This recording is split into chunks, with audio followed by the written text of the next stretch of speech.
पाकिस्तान की बदकिस्मती है कि इसहाक डार साहब जो है वो पाकिस्तान के इतने मुश्किल हालात में इसके वजीर खजाना है। इमरान खान पे तो आप 2018 ये अभी जो सैलाब आया था 2022 में वो भी डाल दें।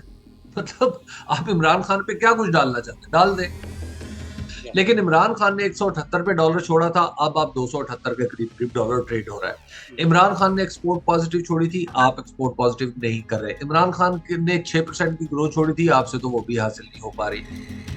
जमाल साहब, इन लोगों की वजह से पाकिस्तान की रियासत पे एतमाद मुतजलजल होता चला जा रहा है कि आजकल इस्लामाबाद में दस्तूर का सबसे ज्यादा 10वां बाब पढ़ा जा रहा है। मैं समझता हूँ कि ये पाकिस्तान के साथ सबसे बड़ी ज्यादती होगी। ये पॉलिटिकली इतना बड़ा ब्लंडर होगा कि उसके बाद शायद पाकिस्तान का संभलना, पाकिस्तान तो शायद संभल ही जाए किसी न किसी दर्जे में, लेकिन ये हुकूमत नहीं संभल सकेगी। इमरजेंसी मसाइल पैदा करती है, मसाइल को हल नहीं करती। सरकारी अफसरों में भी ये खौफ है और इस हुकूमत के दोस्तों में भी ये खौफ मौजूद है कि इमरान खान आएंगे तो पता नहीं क्या होगा। बिस्मिल्लाहिर्रहमानिर्रहीम। अस्सलाम वालेकुम। आप सियासत डॉट पी के देख रहे हैं। मैं जमाल अहमद हूँ। सीनियर सहावी तजकार हबीब अकरम साहब हमारे साथ। हबीब साहब अस्सलाम वालेकुम। वालेकुम अस्सलाम। सर, कल डॉलर को हमने देखा 20-25 रुपए ऊपर हुआ, आज कम हो चुका है डॉलर 7 रुपए गालिबन। मगर जो डार साहब हैं वो जो कहते थे कि मैं आईएमएफ को निबट लूंगा, आज सहाफियों को ये कहते हैं कि आपको तकलीफ है मेरे काम करने से। तो ये एटीट्यूड क्या है, करना क्या चाह रहे हैं ये लोग? देखिए, पाकिस्तान की बदकिस्मती है कि इसहाक डार साहब जो है वो पाकिस्तान के इतने मुश्किल हालात में इसके वजीर खजाना है। उसकी वजह यह है कि इसहाक डार साहब की जो पूरा माजी है या इनकी जो मबलग मुआशी काबिलियत है वो हमने 1998 में देखी, हमने 2013 में देखी, हमने फिर 2013, हमने कुछ थोड़ा सा 2008 में देखा, फिर 2013 में देखा और अब हम देख रहे हैं।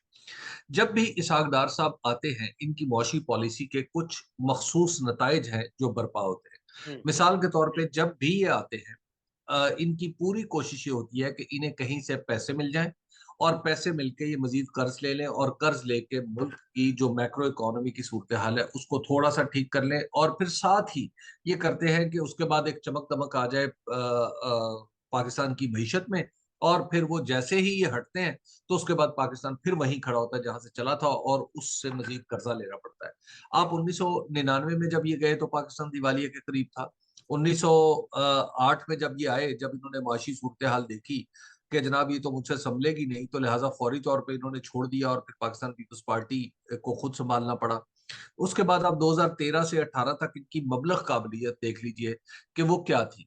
हम्म। उसमें हो क्या रहा था, उसमें यह था कि पाकिस्तान को चीन पैसा दे रहा था और चीन के अपने जाहिर है उसके अपने पॉलिटिकल ऑब्जेक्टिव्स भी थे या और अपने उसके इकोनॉमिक ऑब्जेक्टिव्स भी थे।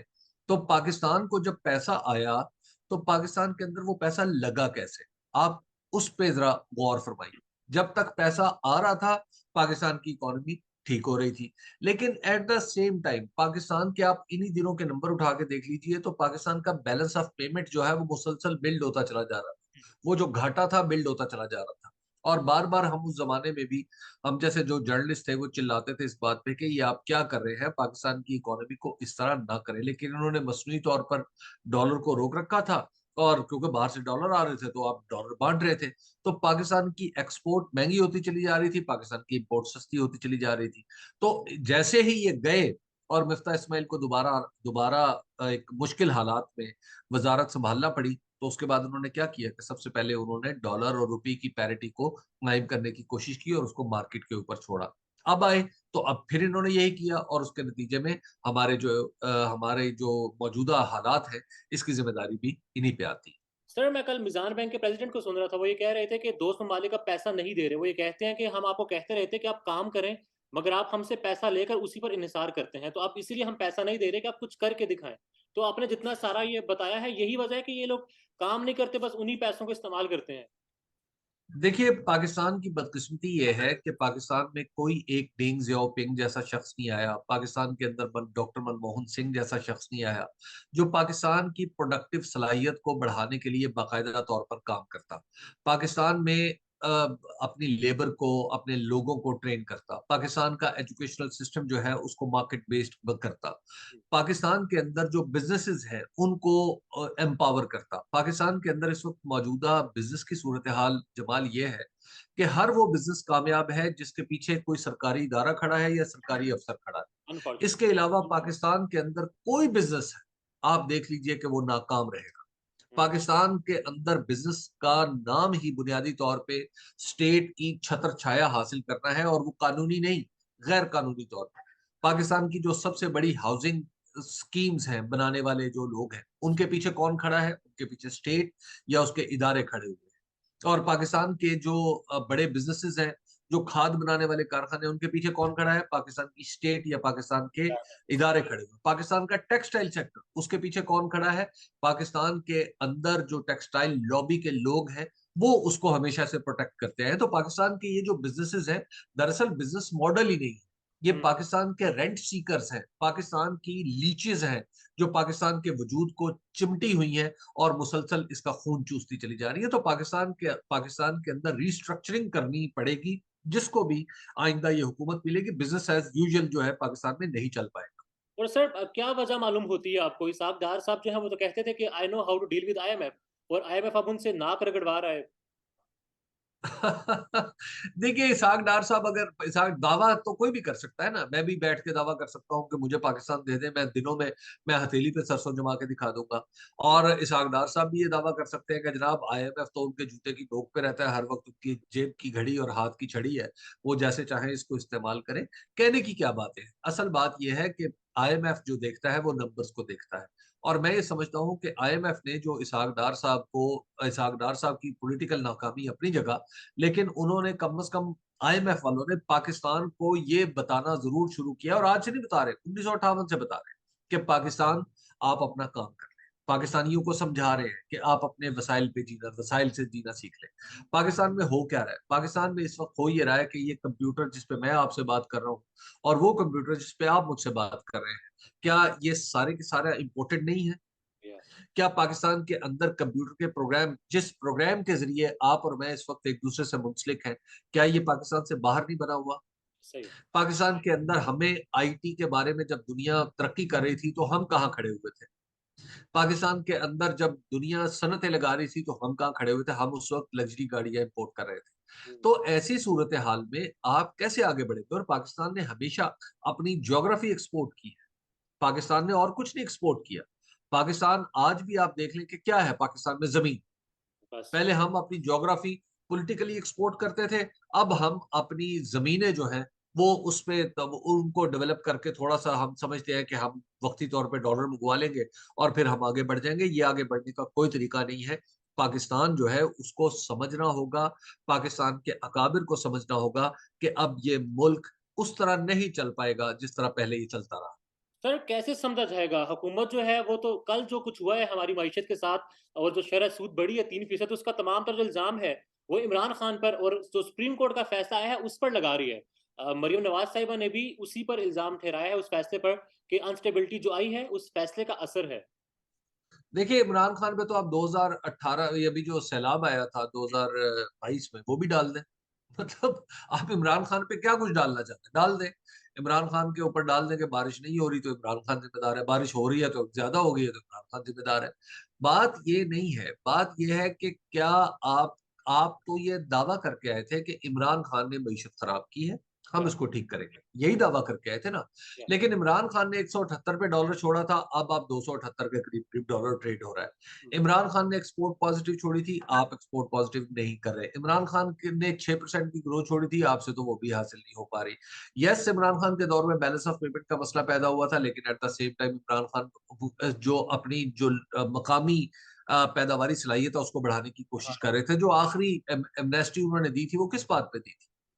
उन्होंने कहा था कि मुझसे गलती ये हुई कि मुझे जो मैन्युफैक्चरिंग पे एमनेस्टीज देनी चाहिए थी, जो मैंने रियल एस्टेट पे दी। तो वो आखिरी जो उनका तीसरा चौथा साल था, उसमें तो वो मुसलसल कोशिश कर रहे थे कि पाकिस्तान की पैदावारी सलाहियत बढ़े, और पाकिस्तान आईएमएफ से कुछ निकले, और पाकिस्तान के अंदर भी कुछ बनना शुरू हो, और पाकिस्तान की प्रोडक्शन जो है कुछ बेहतर हो। लेकिन पाकिस्तान में अब ये इन्होंने आके क्या किया? इन्होंने तो आके सारा जो कुछ था उसका भी बेड़ा गर्क कर दिया। हाँ। और पाकिस्तान के ऊपर पाकिस्तान पहले जो एतमाद था ना जमाल साहब, वो पाकिस्तान की हुकूमत पे मुतजलजल होता था। इन हम्म। लोगों की वजह से पाकिस्तान की रियासत पे एतमाद मुतजलजल होता चला जा रहा वेरी इंपॉर्टेंट, वेरी इंपॉर्टेंट।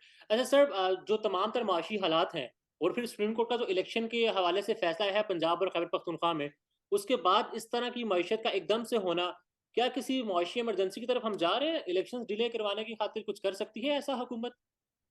है। देखिए, मेरी खबर तो यह है कि पाकिस्तान की हुकूमत जो है इस वक्त इस बात पे गौर कर रही है कि किसी तरीके से इलेक्शन से जो स्केप लेने के लिए, फरार इख्तियार करने के लिए मुआशी इमरजेंसी या किसी भी सूरत में इमरजेंसी नाफिज की जाए।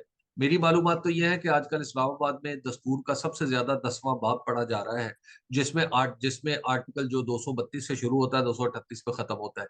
तो इन 6 आर्टिकल्स में चूंकि किसी न किसी दर्जे में मुआशी और दूसरी इमरजेंसी लगाने की गुंजाइश मौजूद है, तो इसको बार बार पढ़ा जा रहा है कि हम इसकी रोशनी में कहीं पाकिस्तान के 2 सूबों का इलेक्शन जो है इसको मुलतवी कर रहे हैं। लेकिन पाकिस्तान में इमरजेंसी लगाकर दस्तूर को मुलतवी कर देना, मैं समझता हूँ कि ये पाकिस्तान के साथ सबसे बड़ी ज्यादती होगी। ये पाकिस्तान के साथ वो सलूक होगा जो गोर्बाचोव ने सोवियत यूनियन के साथ किया था। हम्म। पाकिस्तान में इस वक्त ऐसी कोई सूरत हाल नहीं है जिसको आप इमरजेंसी करार दें।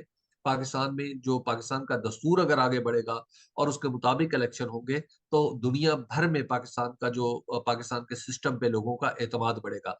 वरना पाकिस्तान की रियासत पे जो मुतजल्जल एतमाद है, वो आहिस्ता आहिस्ता आगे चलते हुए खत्म हो जाएगा। और मैं आपको ये भी बता दूं, यमन में क्या हुआ था। यमन में 2009 में इलेक्शन मुलतवी किया गया था, उसके बाद फिर वहां खाना जंगी हुई, इलेक्शन नहीं हो सका। हम्म। इसी तरह लेबनान में क्या हुआ था, एक दफा उन्होंने इलेक्शन दिए, इलेक्शन लॉज नहीं हमारे बने, हम मुआशी तौर पर जरा कमजोर हैं, इसलिए हम इलेक्शन मुलतवी कर देते हैं, तो आज तक लेबनान वहां से संभल नहीं सका। तो संभल। क्या पाकिस्तान को इस सूरत हाल में आप डालना चाह रहे हैं? तो मेरा ख्याल में ये पाकिस्तान के साथ जुल्म होगा, ज्यादती होगी कि अगर हम बर वक्त अपने दस्तूर में दी गई मुद्दत के मुताबिक इलेक्शन की तरफ नहीं जाते। और सर, अगर हुकूमत या पीडीएम की जमातें इमरजेंसी की तरफ लेकर जाती हैं तो इदारों का क्या स्टेक होगा, तमाम इदारे जिसमें सुप्रीम कोर्ट भी शामिल है? देखिए, सुप्रीम कोर्ट जो है पाकिस्तान के अंदर सबसे बड़ा आइन की तशरीह का इदारा है। जाहिर है अगर इमरजेंसी लगती है तो उसमें मखसूस हालात में, चूंकि उसमें पार्लियामेंट इन्वॉल्व हो जाती है, तो सुप्रीम कोर्ट का किरदार कुछ कम हो जाता है। यानी सुप्रीम कोर्ट में के अंदर वो इमरजेंसी शायद चैलेंज करना मुझे लगता है कि बहुत मुश्किल होगा। लेकिन ये पॉलिटिकली इतना बड़ा ब्लंडर होगा कि उसके बाद शायद पाकिस्तान तो शायद संभल ही जाए किसी न किसी दर्जे में, लेकिन ये हुकूमत नहीं संभल सकेगी। आप इसकी मिसाल देख लीजिए कि इंडिया में क्या हुआ था। इंडिया में इंदिरा गांधी ने एक तवील अरसा इमरजेंसी लगा के रखी थी, उसके बाद अल्टीमेटली उन्हें इलेक्शन की तरफ जाना पड़ा। फिर क्या नतीजा निकला? वो इलेक्शन हार गई। जुल्फकार अली भुट्टो ने इमरजेंसी के आड़ में बहुत कुछ करने की कोशिश की थी, क्या हुआ उनका नतीजा आज हम सारे जानते हैं। तो इमरजेंसी मसाइल पैदा करती है, मसाइल को हल नहीं करती। और हर इदारे में इस वक्त इस्तराब की कैफियत है। सुप्रीम कोर्ट ऑफ पाकिस्तान में भी एक डिवीजन है, नजर आ रही है। इसके पीछे भी सियासी जमातें ही लगती हैं आपको? देखिए, मैं पाकिस्तान के बारे में एक अमूमी राय आपकी खिदमत में अर्ज करता हूँ। पिछले कुछ अरसे में हमने पाकिस्तान की रियासत के साथ जो कुछ किया है, उसका नतीजा ये निकला है कि पाकिस्तान के अंदर, यानी इसके रियासती ढांचे के अंदर, नालायकी, नाअहली, इन इनकॉम्पिटेंस और इनकैपेबिलिटी इतनी सरायत कर चुकी है कि पाकिस्तान का कोई भी इदारा अपने पाँव पर, अपने कद पर खड़ा नहीं हो सकता। और मैं उसमें किसी भी इदारे को इस्तिस्ना नहीं देता। तो लिहाजा पाकिस्तान के अंदर हमें बहुत कुछ सोचने की जरूरत है। पाकिस्तान में के दस्तूर के बारे में बहुत कुछ सोचने की जरूरत है। इसमें जिस तरह जजेस को हम अपॉइंट करते हैं, हमें उसके बारे में सोचने की जरूरत है। उसकी वजह यह है कि पाकिस्तान में जो जजेस की अपॉइंटमेंट है जमाल साहब, वो हमें ये मानना पड़ेगा कि वो किसी ना किसी दर्जे में ना सिर्फ पॉलिटिकल है, बहुत ज्यादा पॉलिटिकल है, बल्कि उसके साथ साथ उसकी शक्ल एक क्लब की सी बनती चली जा रही है कि सिर्फ वकला जो है, पेशावर वकला ही पाकिस्तान में हायर जुडिशरी में आते चले जा रहे हैं। वो लोग जिन्होंने बाकायदा तौर पर सिविल जजी का इम्तहान पास किया होता है, उनमें से कितने लोग हैं जो आपको बेंच पे नजर आते हैं? हम्म। तो पाकिस्तान के दस्तूर में हमें ये जहन में रखना चाहिए कि ये एक खास जो प्रैक्टिस की मुद्दत लिखी हुई है, उसमें हमें सिविल जजों को भी शामिल करना चाहिए। हमें अपने नीचे से वो लोग जिनका पेशा कानून है, जिनका पेशा फैसले करना है, जी। उनमें से लोगों को ऊपर लेके आना चाहिए। तो जजेस में जब इस तरह के लोग होंगे जो वकला की सियासत का हिस्सा नहीं होंगे, बल्कि वो बाकायदा तौर पर नीचे से प्रोफेशनली फैसले करते हुए ऊपर आ रहे होंगे, तो फिर पाकिस्तान की अदलिया का मिजाज भी बदलेगा। इस तरह हमने सिर्फ वकीलों के लिए पाकिस्तान की अदलिया को चरागाह बना दिया हुआ है। यहाँ पे ज्यूरिस्ट नहीं है। पाकिस्तान के वो लोग जो कहीं पढ़ाते हैं, पाकिस्तान के वो लोग जो पॉलिटिकल साइंस और लॉ के ऊपर काम करते हैं, जो पीएचडीज करते हैं, जो ज्यूरिस्ट बनने की सलाहियत रखते हैं, हमें उन लोगों को भी बेंच के ऊपर लाना होगा। तब हम पाकिस्तान का ज्यूरिस्प्रूडेंस भी बेहतर कर पाएंगे, और पाकिस्तान की अदलिया के अंदर जो नजर आने वाली तफरीक है, जो दरअसल वकला की सियासत की जिमनी पैदावार है, उसको भी दुरुस्त कर पाएंगे। ठीक है। और सर इसी हवाले से मरीम नवाज साहिबा ने भी कहा है कि एक बार फिर से लेवल प्लेइंग फील्ड की ख्वाहिश का इजहार किया। कहती हैं कि जो नवाज शरीफ के साथ हुआ है वो सब रिवर्स होगा, इमरान खान साहब के साथ वही सब कुछ होगा, फिर इलेक्शंस होंगे। और नवाज शरीफ साहब ये कहते हैं कि अगर इन मौजूदा हालात में मैं होता तो हमारा मुल्क जो है वो हवा में उड़ रहा होता। मेरा ख्याल ये है कि ये दावे जो है कि ऐसा होता वो वैसा होता, तो फिर तो ये तो कुछ भी कर सकता है। यानी अगर मैं भी आपको बता सकता हूँ कि अगर मैं अकबर के दौर में होता तो अकबर की जगह मैं बादशाह होता। अगर मैं जहाँ शाहजहां के दौर में होता तो मैं शाहजहां को पीछे करके खुद बादशाह बन जाता। तो ये तो कुछ भी हो सकता है ना। ये तो मतलब ये इस तरह के अगर मैं होता तो ऐसा होता, तो ये तो बिल्कुल एक पॉलिटिकल बात है। और जी। मेरा ख्याल है कि इसका कोई जवाब दे के इसको वैलिडेट करना भी मैं नहीं समझता कि कुछ दुरुस्त होगा। जहां तक लेवल प्लेइंग फील्ड की बात है, तो देखिए मुस्लिम लीग नून का मसला है। मुस्लिम लीग नून ने एक बुनियादी गलती की इख्तदार संभाल के, जो 2022 में उन्होंने जिस तरीके से इख्तदार लिया, उन्होंने दो चीजों पे कॉम्प्रोमाइज किया। उन्होंने सबसे पहले अपने वोट को इज्जत दो के बयानिए पे कॉम्प्रोमाइज कर लिया, बल्कि उससे तो इतना बड़ा यू टर्न लिया, ऐसा लगता है कि वोट को इज्जत दो जो कुछ हमने सुना था इनकी जुबानों से, वो सब झूठ था। तो नेक्स्ट। अब सूरत हाल ये है कि अब वो कहते हैं कि उन्हें कोई ना कोई एक ऐसा इदारा, ऐसा शख्स चाहिए जिसको वो निशाना बना सके। इमरान खान को उन्होंने निशाना बना के देख लिया अपने बयानात का कि उससे तो कोई फायदा नहीं हो रहा। तो लिहाजा अब इमरान खान को वो ऐसा साबित करने की कोशिश करेंगे कि दरअसल इमरान खान के अंदर कोई सलाहियत मौजूद नहीं है, बल्कि कोई दूसरे इदारे हैं जो इनकी सपोर्ट कर रहे हैं। हम्म। तो जब आप यही 2018 में भी आपको याद होगा कि उस वक्त भी जो मुस्लिम लीग नून की कैंपेन थी वो भी इसी बुनियाद पे थी। उस वक्त भी नवाज शरीफ साहब और मोहतरमा मरियम नवाज साहिबा ये फरमाया करते थे कि इमरान खान, हमें हमारी आपसे कोई लड़ाई नहीं है, हमारी तो आप तो हैंडलर्स हैं। आपको याद होगा कि खुद पाकिस्तान पीपल्स पार्टी के जो चेयरमैन है बिलावल भुट्टो जरदारी साहब, वो भी कहते थे कि तुम तो कठपुतली हो। ठीक है। अब आप बताइए कि जब फाइनल एनालिसिस हो रहा है 2018 के इंतखाबात के नतीजे में वजूद में आने वाली असम्बली का, तो उसमें स्टूजेस कौन निकल रहा है, कठपुतली कौन बन रहा है, किस तरह किरदार बदल गए हैं। तो लिहाजा सूरत हाल जो है वो अब उनके कंट्रोल में नहीं रही, और शायद अब ये किसी के कंट्रोल में भी नहीं है। इसका बेहतरीन तरीका है कि आप इलेक्शन की तरफ जाएं। लोग, पाकिस्तान के मालिक, यानी 22 करोड़ लोग, जो वो फैसला करें उसको कबूल करें। क्योंकि मरियम नवाज साहिबा हो, नवाज शरीफ साहब हो, इमरान खान साहब हो, शहबाज शरीफ साहब हो, आसिफ अली जरदारी साहब हो, कोई भी हो, उन सब का पाकिस्तान के अंदर सिर्फ 22 करोड़वा हिस्सा है। उतना हिस्सा जितना मेरा भी है, जितना आपका भी है, जितना सारे पाकिस्तान के हर फर्द का है। तो 22 करोड़ लोगों से पूछे कि इस मुल्क के मालिक क्या कहते हैं, और उसके मुताबिक अमल करें। वो ही सीधा रास्ता है। और सर अगर इलेक्शंस की तरफ जाया जाता है तो बज़ाहिर ये नजर आ रहा है कि इमरान खान जो है वो जीत जाएंगे। और वो जीतने के बाद जो कुछ इन 10 महीने में हुआ है उस पर कार्रवाई करेंगे। तो ये इंतकाम का खौफ है पीडीएम में या फिर किसी भी जगह पर? बहुत शदीद है। देखिए इस वक्त भी आप देख लीजिए कि खुद पाकिस्तान मुस्लिम लीग नून हो, पाकिस्तान पीपल्स पार्टी हो, या उनके एलाइज हो, वो सब के सब इस खौफ में मुब्तला है कि जैसे ही इमरान खान आएंगे तो वो उनकी मौजूदा हुकूमती वारदातों को डिस्कवर करेंगे, और फिर उसके नतीजे में उनके ऊपर मुकदमात बनाएंगे, और या फिर कानून बदल, जैसे कि नैब का कानून है, उसको रिस्टोर करेंगे, और दोबारा वहीं से काम शुरू हो जाएगा एहतसाब का, जहां पे छोड़ा गया था।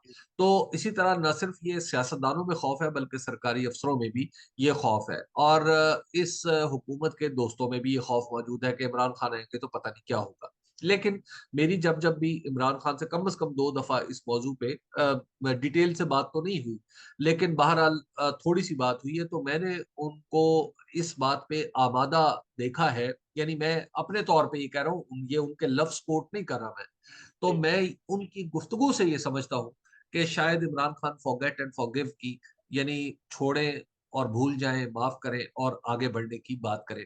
और मैं ये समझता हूँ कि पाकिस्तान को इस वक्त जरूरत भी शायद इसी रवैये की है कि पाकिस्तान जिन मसाइल में घिरा हुआ है, इसमें हमें माजी को ना चाहते हुए भी भूलना पड़ेगा। हमारा माजी बहुत दागदार है, बड़ी चेकर्ड हिस्ट्री है हमारी। पाकिस्तान के अंदर बेशक करप्शन भी हुई है, सब कुछ हुआ है, लेकिन हमें अब यहाँ पर हमारे सामने दो रास्ते हैं।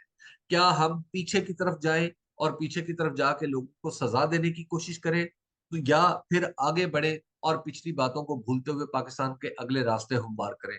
ये दुनिया में जहां जहां भी दुनिया के जिन मुल्कों ने तरक्की की है, वहां पे जब जब भी ऐसा दौराहा आया है, तो वहां के मुदब्बिरीन ने ये फैसला किया है कि वो आगे बढ़ेंगे। वो बैक व्यू मिरर में देख के गाड़ी नहीं चलाएंगे, बल्कि विंड स्क्रीन पे नजर रखेंगे। आप डेंग जियाओपिंग को देख लीजिए, चीन में उन्होंने क्या किया।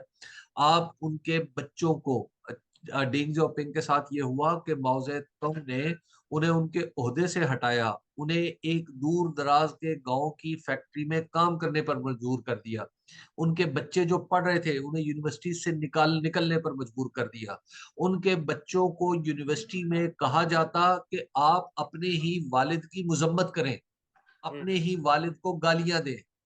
खुद डेंग जियाओपिंग को पब्लिकली मजबूर किया गया कि वो अपने आप को गालियां दें। इस सारे सब कुछ होने के बाद भी डेंग जियाओपिंग ने उन लोगों की तरफ नजर नहीं दौड़ाई जिन्होंने उनके साथ ये किया था, जी। और सर बल्कि उन्होंने ये किया कि चीन को तरक्की दी। उन्होंने चीन को कहा कि 2000 में चीन लाइट इंजीनियरिंग में सबसे बड़ा एक्सपोर्टर होगा, और हमने देखा कि 2000 में चीन वाकई ऐसा था। और सर बस आखिर में दो सवाल है कि नवाज शरीफ साहब की नाअहली खत्म करवाने के हवाले से इमरान खान साहब क्या सोच रखते हैं? कोई पैगाम पहुंचाया गया है, कुछ कहा गया है, डीलिंग की कोई बात हुई है, इतलात क्या है? देखिए देखिए नवाज शरीफ साहब की नाअहली जो है, मैं ये समझता हूं कि वो नाअहली दुरुस्त नहीं, बल्कि किसी भी शख्स की नाअहली दुरुस्त नहीं। और जो नवाज शरीफ साहब को नाअहल करने के लिए जो फैसला हुआ था, उसके इस्तदलाल से मैं खुद को मुत्तफिक नहीं पाता। आज अगरचे इस बात को 5 साल होने वाले हैं, मैं मुसलसल 5 साल से ये अर्ज कर रहा हूँ कि पाकिस्तान के अंदर अहलियत और नाअहलियत के कवानीन, वो जो हमारे दस्तूर में लिखे हैं, वो हकीकत पसंदी पर मबनी नहीं है। वो बल्कि यूं कहिए कि वो दरअसल लोगों को और सियासतदानों को दबाने के लिए इस्तेमाल होने वाले कवानीन। तो ऐसी सूरत में मैं समझता हूं कि अगर नवाज शरीफ साहब को अहल भी कर दिया जाए, तो पाकिस्तान के सियासी सीन पे कोई फर्क नहीं पड़ेगा। अगर वो अहल हो जाते हैं पाकिस्तान के गिवन सिस्टम के अंदर, तो बिस्मिल्लाह हो जाए। तो अहल हो जाए तो उससे नवाज शरीफ साहब आए पाकिस्तान के अंदर, पॉलिटिक्स करना चाहते हैं तो करें। लेकिन जहां तक उनके उन मामलात का ताल्लुक है जिस जो फौजदारी नौयत है, तो वो तो जाहिर है कि कानून के अंदर रहते हुए ही तय किए जाए। और आखिर में बस ये बता दें, आज बाबर रहमान साहब ने प्रेस कॉन्फ्रेंस भी की है इमरान खान साहब की जान को खतरात के हवाले से। आपके पास कोई इतलात है खान साहब के ऊपर दोबारा फिर से कोई हमला? वो खान साहब खुद भी इसका देखिए देखिए पाकिस्तान में जो मकबूल लीडर है, अब ये अनफॉर्चुनेटली हमारी हिस्ट्री, पाकिस्तान में जुल्फकार अली भुट्टो को जुडिशल तरीके से खत्म कर दिया गया। अच्छा, इसी तरह मोहतरमा बेनजीर भुट्टो पाकिस्तान में कत्ल हुई। अब मसला यह है कि पाकिस्तान में इस तरह का लीडर जो खुद अपनी मट्टी से उठा हुआ हो, वो इमरान खान तो है। ये तो इसमें तो कोई शक नहीं है। अब इमरान खान का जाहिर है, अगर वो मकबूल तरीन लीडर है और इलेक्शन होता है और वो अपनी मकबूलियत बरकरार रखते हुए इलेक्शन जीत लेते हैं और हुकूमत भी बना लेते हैं, तो जाहिर है फिर हुकूमत में पॉलिसी उनकी चलेगी। और जो उनकी पॉलिसियां हैं, उनके उनके जो असरात हैं, वो पाकिस्तान की अशराफिया पर कुछ ज्यादा अच्छे नहीं। हम्म। ये हम माजी में भी देख चुके हैं, और हमें मुस्तकबिल में भी कुछ इसी तरह की तवक्को है। मुझे एक दिन ऐसे ही इमरान खान साहब ने बरसमील तज़किरा कहा कि पाकिस्तान में अब बिजनेस एज यूजुअल नहीं चल सकता। और मैं उन लोगों में से हूं जो ये बात पाकिस्तान के बारे में गुज़िश्ता 5 साल से तो कम से कम लिख और बोल रहे हैं। अब जब पाकिस्तान में बिजनेस एज यूजुअल, और मैं इस बात से 100% मुत्तफिक हूं कि बिजनेस एज यूजुअल नहीं चल सकता। पाकिस्तान के इदारों की इस्लाह होनी है। पाकिस्तान के इदारे जिस जिस तरह के काम करते हैं, उन्हें कुछ कामों से रोकना है, कुछ काम उनके जिम्मे डालने हैं। कुछ काम ऐसे हैं जो उन्हें बताने हैं कि आपने इस रास्ते पर चलना है, तभी पाकिस्तान आगे बढ़ सकेगा। अब जाहिर है, हर पॉलिसी जब आती है, नई आती है और पिछली पॉलिसियों से हटी हुई होती है, तो जमाल साहब उसके कुछ विनर्स होते हैं और उसके कुछ लूजर्स होते हैं। जब पाकिस्तान को आप रिस्ट्रक्चर करेंगे इसके इदारों को, तो पाकिस्तान के विनर पाकिस्तान के अवाम और पाकिस्तान के लूजर्स वो होंगे जो पाकिस्तान को आज तक लीचिस की तरह चिमटे हो और उसको निचोड़ते चले जा रहे हैं, इसका खून चूसते चले जा रहे हैं। तो जाहिर है, जो जो पहले से जो पाकिस्तान के वो तबकात जो पाकिस्तान के रियासती ढांचे से मिल के कमा रहे हैं, वो कैसे चाहेंगे कि इमरान खान आए? तो लिहाजा उन सब पर इमरान खान का खौफ है। तो अब बहुत सारे लोगों की ये ख्वाहिश है कि इमरान खान जो वो किसी तरीके से उनका रास्ता रोका जाए। और जो इंतहा पसंद किस्म के लोग हैं वो कहते हैं कि इमरान खान को बिल्कुल अगर एलिमिनेट भी करना पड़े, खुदा न खास्ता, तो ये काम भी कर लिया जाए। और इसका सबूत उनके ऊपर होने वाला कातलाना हमला है। तो अब ऐसी सूरत में अगर आप ये तवक्को रखें कि इमरान खान साहब के लिए खतरात खत्म हो चुके हैं, तो जाहिर है ये तो दुरुस्त बात नहीं होगी। और सर जितना इस वक्त हमारी मईशत के हालात हैं, खान साहब अगर आ भी जाते हैं तो कितना अरसा लग सकता है हमारे मुल्क की हालात को बेहतर होने में? देखिए, अगर इमरान खान साहब के जहन में वाज़ेह मंसूबा है और उस वाज़ेह मंसूबे के लिए कोई बुकरात होने की जरूरत नहीं है। दुनिया भर में के मुल्कों ने जिस तरह तरक्की की है, वो रास्ते हमारे सामने हैं। पाकिस्तान के अंदर अगर वो काम करना शुरू करते हैं पहले दिन से बिल्कुल साफ जहन के साथ, तो मैं ये समझता हूँ कि पहले साल में कुछ काम हो जाएंगे, कुछ दूसरे साल में होंगे, पांचवें साल में उसके रिजल्ट्स आना शुरू होंगे। और और फिर उसी पॉलिसी, अगर वो पॉलिसी जो चलती है वो चलती रहती है, वो कोई खुफिया चीज नहीं है, वो मैं भी आपकी खिदमत में अर्ज कर सकता हूँ, बहुत सारे लोग लिख चुके हैं इसके ऊपर। अगर वो उन सीधी सादी पॉलिसियों पे चलते हैं और चलते रहते हैं, तो फिर पांचवें साल में जाके बाकायदा तौर पर पाकिस्तान की ट्रांसफॉर्मेशन हमें नजर आना शुरू होगी। सर हबीब अकरम साहब, thank you so much for your time sir.